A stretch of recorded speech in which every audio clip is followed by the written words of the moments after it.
Tervist! Ma tahtsin tänases uudiskirjas rääkida sellest, et kuidas teha back-up'i.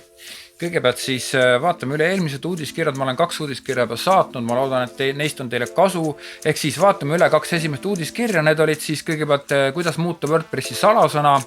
See oli siis see, et WordPressi salasõna tuleb iga natukese aja tagant muuta ja minul näiteks ei olegi oma enda veebide WordPressi salasõnad meeles, vaid need salasõnad peab meeles arvuti, sellepärast et salasõnad on niivõrd keerulised ja niivõrd pikad, mingid täiesti seosetud numbrite ja koodide ja igasuguste märkide jada, et seda pole mõtet meeles pidada. Ja miks see vajalik on sellepärast, et häkkerid mitte et iga aasta või iga kuu, vaid nad iga minut, iga sekund põhimõtteliselt teie WordPressi veebidele nii-öelda tungitakse peale ja seda ei tea mitte konkreetsed inimesed, vaid seda üldjuhul ikkagi teevad siis robotid.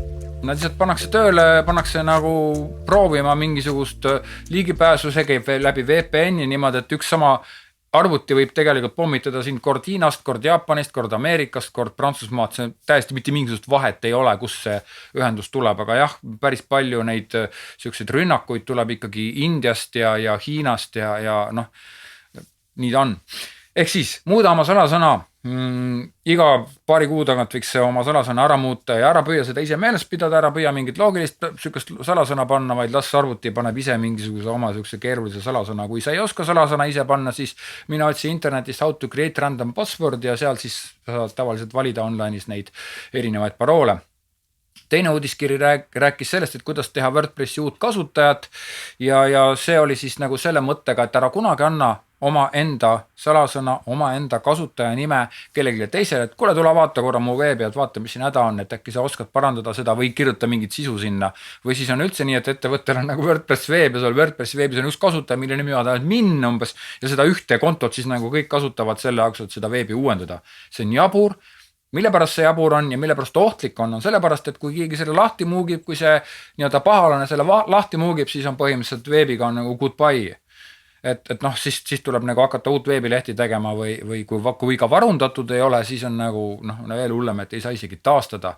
Et see kasutaja on umbes samamoodi nagu sinu koduvõti, et sa ei anna oma koduvõtit ju igale ühele, et kuule, ole hea, mine, ma ei tea, korista või tee või sa annad ikkagi mingi varuvõtme ja hiljem sa saad selle siis ära muuta. Panna sinna uue luku südamiku, kui on ikkagi ehitajad käinud, ehitanud näiteks 3 kuud mingi ehitus käis, et siis peale seda tuleb kõik lukud ju ära vahetada. Samamoodi sa pead ka oma veebis on natuke lihtsam, sa ei pead kõike ära vahetama, vaid sa pead ainult sellele inimesele, kes tuleb sinu veebi vaatama, pead looma talle kasutaja ja ta ise valib oma uue parooli, siis kui ta tegi need asjad ära, mis ta seda tegema pidi, siis sa saad tema kasutaja lihtsalt ära kustutada, mitte sellepärast, et sa ei usalda teda, vaid sellepärast, et tema parool võib kusagile jaluta minna, kuigi ta tuli niimoodi kiiresti sisse, kasutaja nimi oli help ja võib-olla parool oli help 123, et siis tõesti, seda on hea lihtne muukida, aga tema ilmselt ka juba arvestab sellega, et kui sa talle andsid sellise lihtsa konto, et siis seda kontot on alati lihtne ära kustutada ja sa ei pea sellega nagu mingisuguseid muid nagu operatsioone tegema, et seda inimest ikkagi ilmselt ju usaldad, keda sa oma veebi lased, aga täna räägime siis varundamisest. Kõigepealt, mis asi see varundamine on? Veebi varundamine, ehk siis veebi varukoopia tegemine. See on siis see, et sa teed tervesti oma WordPressi veebis, teed siis sellise koopia, mille sa saad aadida enda arvutisse niimoodi, et sinul on arvutis või kusagil kõvaketta peale pandud nagu terve nii-öelda oma veebi tervik on pandud sinna ära kusagile, lasta seal olla, eks ole. Ja kui sul midagi juhtus, siis sa saad ta iga kell ise uuendada. See on väga oluline, et sa saaksid ise uuendada, sellepärast, et millal juhtuvad kõige hirmsamad asjad veebiga, eriti WordPress veebiga, ei juhtu siis, kui on tööpäev, vaid alati juhtub siis, kui on öö, kõige hirmsam aeg, kell 1 oled juba otsasini on higine, sellepärast, et homme kell 8 algab mingisugune kampaania, kõik tulevad vaatama sinu veebi, tavaliselt siis need jamad nagu juhtuvad. Nii et sa pead olema kindel selles, et sa saad oma veebi nagu taastada ükstapuha mis hetkel.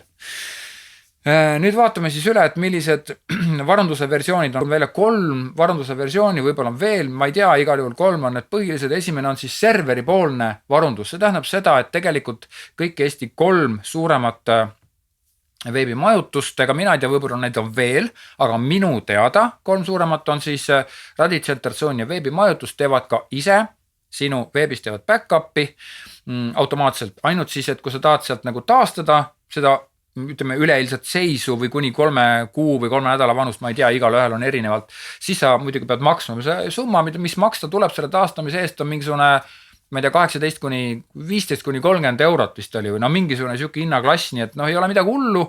Aga noh, loomulikult teevad nad seda tööpäeva ajal, loomulikult võtab see neil ka aega, nii et noh, ega see nagu päris nagu sõrmenipsuga ei käi. Näiteks Radicentris on olemas C-panel ja C-panelist on võimalik siis ka ise luua seda nagu varukoopiat oma enda serverist ja kuidagi seda ka taastada, kuidas see käib. Ma olen seda proovinud varukoopiat alla laadida, aga ma ei ole kunagi proovinud sedasi nagu taastada. Nii et noh, ma ei oska seda nagu soovitada, ma ei oska sellest rääkida, aga see on siis esimene versioon.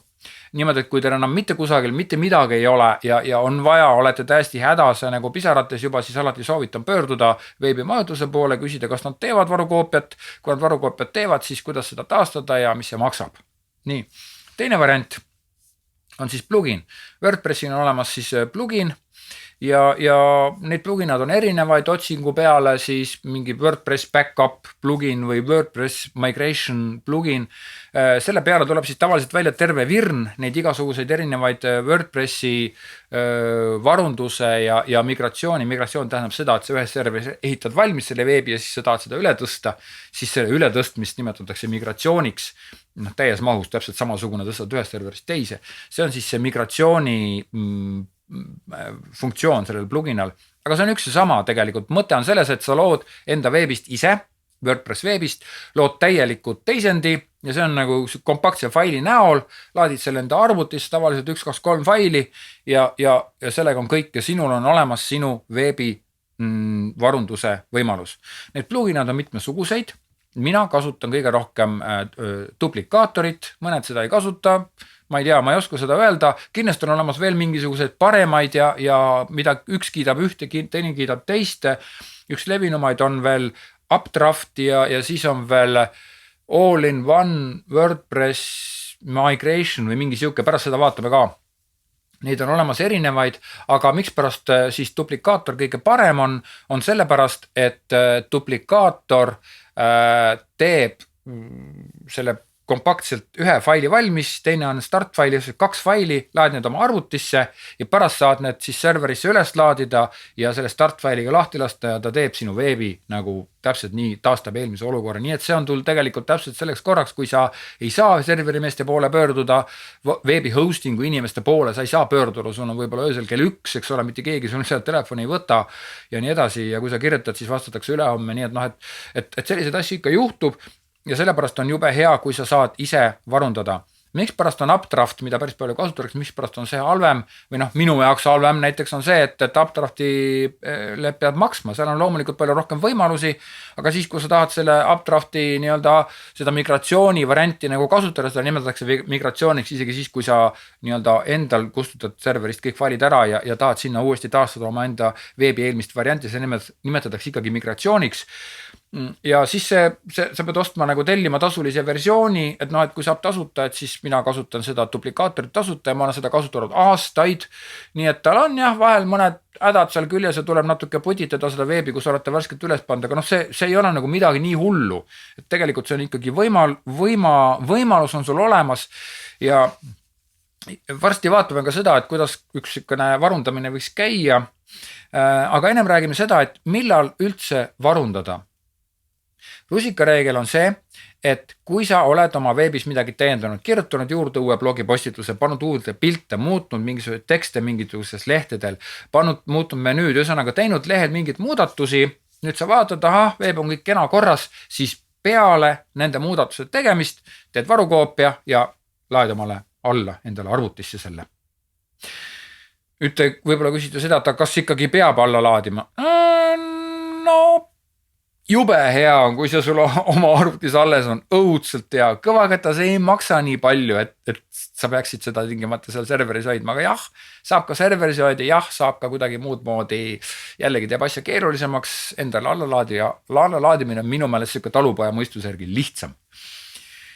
Teine koht, kus sa peaksid üsna suure tõenäosusega varundama, ehk siis varukoopia tegema oma WordPressi veebist, on enne kui sa hakkad tegema update'i, kui sa uuendad tarkvara. Miks pärast?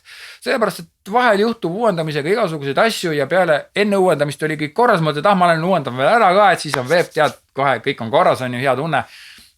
Ja siis uuendamisega see kõige hirmsam asi juhtubki uuendamisega, sellepärast, et üks variant oli nagu üks plugin, mida uuendati, läks üle sellisele versioonile, mis millegipärast teistega korraga tekitab mingi konflikti.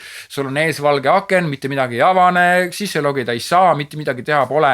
Nii et alati enne uuendamist soovitan ära varundada, varukoopia teha ja peale seda, kui sa oled muutnud oma veebis mingisugused tekste, mingit sisu.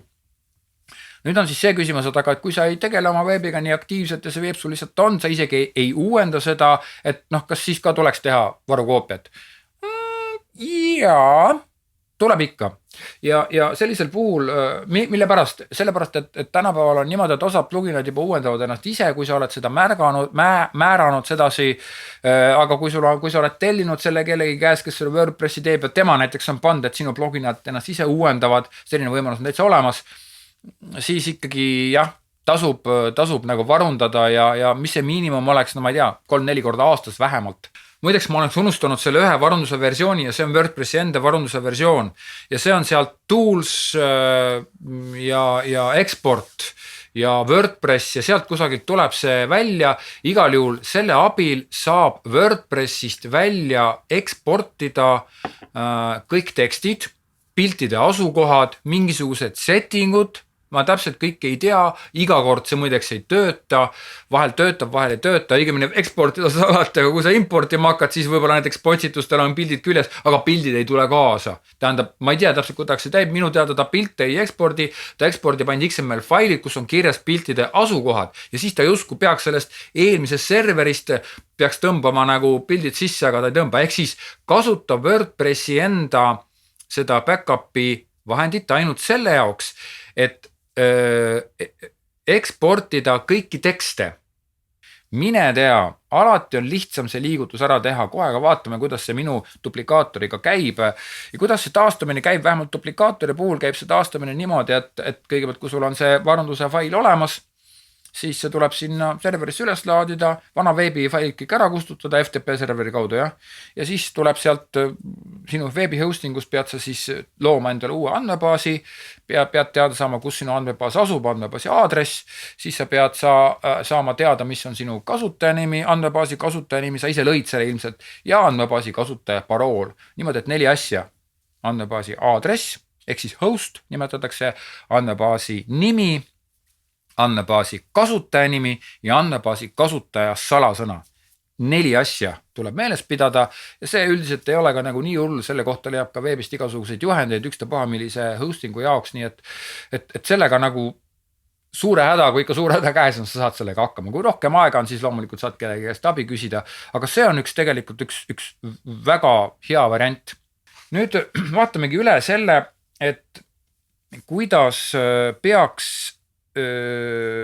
veebi uuendama. Ma enda veebi näitel jälle demonstreerin teile. Siin on siis minu see e-õppekeskkond, kus ma pean ka loenguid ja nagu face to face ja siis on e-õppe saab ise sealt õppida ja saab ka nagu face to face loengutel on nagu materjalid siin. Nii, aga siin on siis mul selline backupi plugin, ma isegi ei mäleta, miks ma panin ta. Igal juhul all-in-one VP migration ja siin tuleb siis liikuda backupside peale ja klikata siit, näed, 20 minutit tagasi tegin, klikata siit lihtsalt create backup. That's it. Rohkem ei olegi midagi, jah, ei olegi rohkem midagi teha. No pärast tuleb alla ka laadida veel, aga see pole ka midagi hullu. Nüüd ootad ära, kui ta selle ära teeb, ta üldiselt annab teada. Näete, siin on archiving media files, nüüd ta teeb nagu media failid, pakib kokku, siis see võtab natukene aega. Ja näete, ongi valmis, 2 giga kaalub siis backupi fail ja siin klikad nupule download ja palun, laeb selle alla ja tegelikult see fail on sul varsti arvutis olemas, praegu see võtab aega, kuna veebiserveris ei tule nii kiiresti alla. Vaatame teist varianti ka, see on nüüd jälle see minu veeb ja siin oleme sisse loginud ja vaatame, kuidas siin on mul see duplikaator, mida ma siis nagu ise soovitan. Siin on siis duplikaator ja packages, sükene asi on olemas, süke koht ja siin samamoodi tuleb siis luua uus backup, create new. Nüüd ta siis küsib, 16. november 2021 teenused, näete, 18. november. Igale backupile, kui see on võimalus, duplikaatorist tuleb panna nimi 18 nov ja 2021. Igal juhul tuleb ka aasta panna, sellepärast, et usu mind, 6 kuu pärast enam keegi ei mäleta, mis aastast, kus kohas see fail oli, kui nende mitu tükki, alati tasub panna ka aasta siia juurde. Nii, ja nüüd tuleb klikata next. Ja palun, siin ta on, siin on siis mõningased sellised need hädad, eks ole, size check, aga sellega ei tule nagu tegeleda. Ta annab sealt teada, et mõned failid on natuke suuremad, kui nad võiksid olla tema arust. Name check tähendab seda, et sul on mingid täpitähed kusagil faili nimedes sees. Aga no minu puhul see ei ole väga hull, ma panen siit yes, continue the build process ja panen build.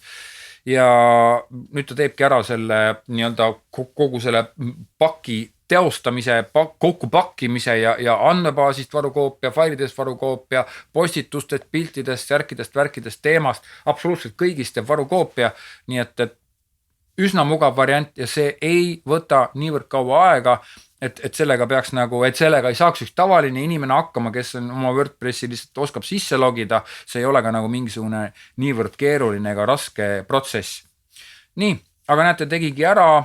Installeri fail tuleb siit alla ja arhiivi fail tuleb siit alla ja ta laeb nüüd alla, need on mul arvutis olemas, ma saan nüüd tõsta oma arhiivi kettale. Nii, tänaseks kõik, loodan, et te saite siit abi, palun andke mulle teada, kui te tahate nagu mingisugused teemasid, et ma siin selles uudiskirjas kindlasti käsitleks ja olge tublid ja tehke kindlasti oma veebist varukoopiaga siis, kui te selle veebiga aktiivselt ei tegele. Tšau!